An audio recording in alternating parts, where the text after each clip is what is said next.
That's what got Alpha Team. Hey there, Overboard! As another addition to Zombie Week, I'd like to play one of the newer games in a great series, Resident Evil 5.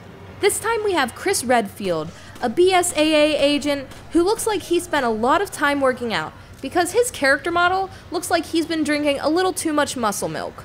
He travels to Africa to stop a deal from going down after hearing about it, and upon arrival he's joined by a new companion, Sheva. Casualties continue to mount over the long years I've struggled. More and more I find myself wondering if it's all worth fighting for. Maybe one day I'll find out. Starting into the game, you're already diving into a pool of action. Literally, this game goes in the direction for more action than the old horror feel that the older games had to them.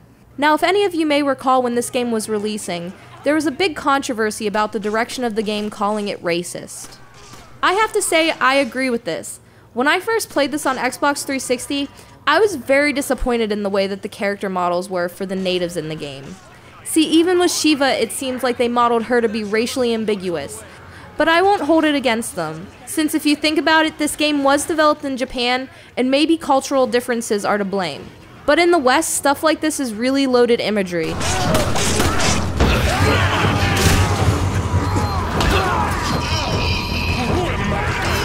Though I love my PC games and playing with my mouse, I would have much rather played this on my PC with a controller. The mouse controls and keyboard controls generally are a bit frustrating, especially in a game where you can panic very quickly.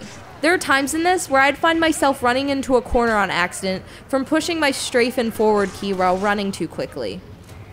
The graphics as far as the computer version though, are supposed to be better. Yet on my laptop, it did feel very poor and unsmooth with every fight as compared to the previous Xbox game I've played.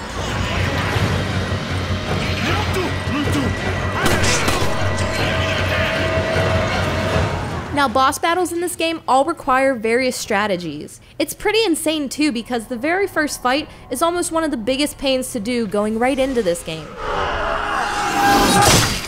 The Executioner is the size of a skyscraper. I mean, he's so big and scary, he's definitely not the type of guy you want to hang around for too long with. A lot of the time in this first battle, your partner Sheva will need your aid. You want to make sure you and her survive long enough to get out of there. Starting out in the game, though, you have horrible weaponry. It makes me a sad panda to see that Chris isn't loaded with a bazooka and an AK right from the start. I mean, he looks so tough. You think he'd always have one of those. Boss fights continue to range in difficulty as you go onwards in your game.